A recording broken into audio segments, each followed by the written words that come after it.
There's some benefits for the marketer too, right? Today, or looking only at context, a marketer is essentially treating online advertising like a billboard, right? They're going to slap up a static banner, and everyone who drives by that page is going to see it.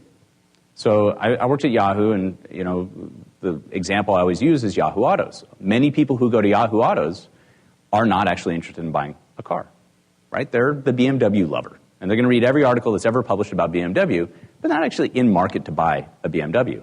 Well, if you're selling BMWs, you may not want to be marketing your 0% leasing option to those folks, right? That may be a waste of your ad spend. So understanding if someone's in market to buy something versus merely just interested in that topic is another problem of behavioral targeting. So let's look at the second technology, and that's the ad server. So unlike the behavioral targeting, which is trying to guess what someone is likely to be interested in, the ad server is trying to figure out, when do I talk to them about a given topic? Which ad do I show this visitor on this page at this time? So again, we've got the contextual classification problem. We want to know what is that context. We want to take those billions of web pages and reduce it down to, again, hopefully hundreds or maybe a few thousand context topics. The next one is we want to make a prediction of their response rate. How likely is this visitor to be interested in whatever ad banner I show them? And based on current statistics of 1 in 1,000, our guess rate is so-so right now. Another problem of the ad server is fraud. So it would be wonderful if our data was clean. Now the good news is we collect it from one source. So in that sense, it is clean data. It's always structured the exact same way, and we don't have a lot of missing variables in the data that we're actually capturing.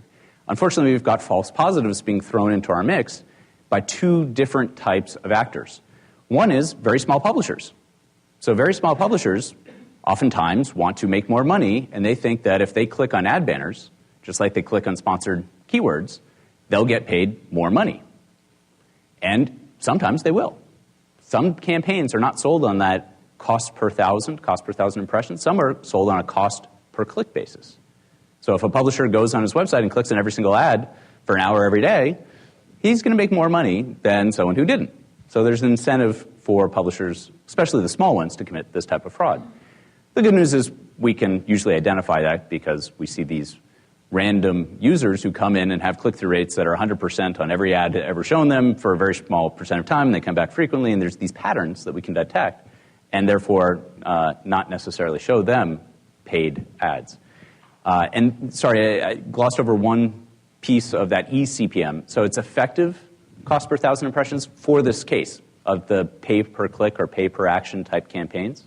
So we're backing in to how many impressions does it take per click, what's that price per click, divide that over those impressions. Now we can compare on a single metric, eCPM, for the various different pricing models. When people pay us to show an ad, or only when someone clicks on the ad, or only when someone clicks or sees the ad and later converts. So the final kind of challenge to an ad server is inventory allocation. So the inventory allocation problem is when you've got very highly targeted campaigns that may be priced less than a run-of-net campaign. So let's imagine we had a $1 run-of-net campaign. Marketer's going to pay me $1 for every 1,000 impressions, and they really don't have any targeting whatsoever. Just show it to everybody. It's a branding campaign. They want to get the word out. Everybody's a customer of theirs. They're selling toilet paper, something that everyone uses. They just want to get it out as broadly as possible. Well, there may be a small set of people that are eligible for another campaign that are actually going to pay us less than this $1 campaign. So trying to figure out when do we serve the $1 campaign versus a lesser monetary campaign that's harder to actually fill from the marketer's perspective is a difficult balance to make. Right? So short-term versus long-term optimization in terms of revenue.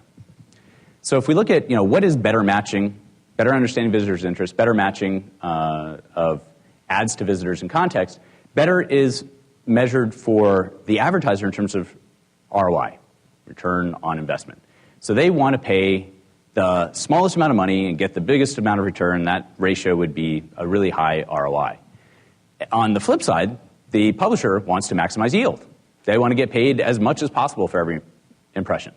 So if you look at it in that way, it looks like their interests are at odds, right? One guy wants to pay the smallest amount possible, the other guy wants to be paid the largest amount possible. And that raises the question, is this a zero-sum game? And if you look at it as a single impression, it is. Right? On this one impression, either you're going to pay a penny less or a dollar less, and the other guy's going to make a penny less or a dollar less. So it is truly zero-sum. On the other hand, there's many advertisers who, because of that ROI metric that they're backing into, that they need to achieve a certain return, they're not willing to spend that minimum reserve price that a publisher may put out. So the publisher says, you can't run a campaign unless you're paying $10. Well, they're just going to walk away. And that actually impacts that yield metric that we had earlier, right? The fill times the eCPM. So they've maximized the eCPM but lowered the fill because now fewer campaigns are eligible to serve on that site. So their overall yield is actually less. Taking that kind of in an iterative approach, if that same publisher, the $10 CPM publisher, were to drop it to say, I'll accept 50 cents, well, now for a lot more advertisers, they're going to see a positive ROI, so they're going to start competing, and actually the market price will raise how much money that publisher is going to make, and the fill number went up, the eCPM went down, but overall yield was higher than when they set this really artificially high number. And if we look just global, market economics, this is a little bit of what happened between Yahoo and Google back when Yahoo had bought a company called Overture. It used to be Go2, and now is Yahoo Search Marketing, now is, I guess, Microsoft. But the main difference was Google said, we're going to let an auction market price figure out what is the price of clicking on one of these sponsored search links. Yahoo had two different variants of what Google was doing. In fact, Yahoo was doing it first and effectively sued Google and won, and Google had to pay lots of money for some infringement. But the two differences is Yahoo said, we're going to let people bid at each level of the sponsored listing. So the first listing, the second listing, the third listing, et cetera. And you can bid a different amount on each one of those. Google said, no. You're just going to bid to show, and you only pay when someone clicks. So that was one difference. The second difference was Google went out with a self-service UI to the masses. They said, anybody can start bidding in our auction. Yahoo is really going after the very large marketing agencies and the very large ad spend and budgets and helping them manage their spend. So it was less scalable, but it was high service, and they were going for the head of the long tail distribution. Google started out in the long tail, and Yahoo moved down towards self-service, and Google moved up towards managed service. And we know kind of the end of that story. But it was very interesting in looking at, Yahoo has since changed that model of being able to bid on specific listings because they saw there was such a huge discrepancy in price. So if you're bidding in that auction, you want to actually look for the keywords that no one else bids on. That's your goal, because then you get to pay the reserve price and you don't have to compete against anyone.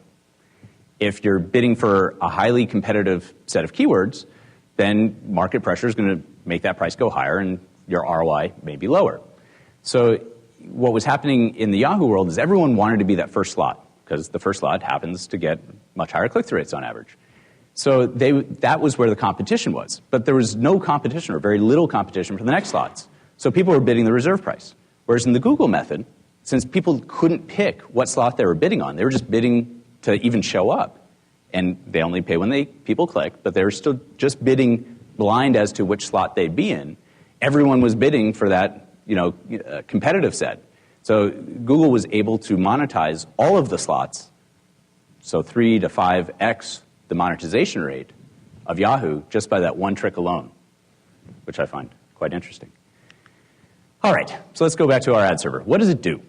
So first, it's got a whole bunch of hard constraints. It would be wonderful if we've constrained our audience from the hundreds of millions down to thousands, and we've constrained the pages from billions down to, again, hopefully hundreds or thousands.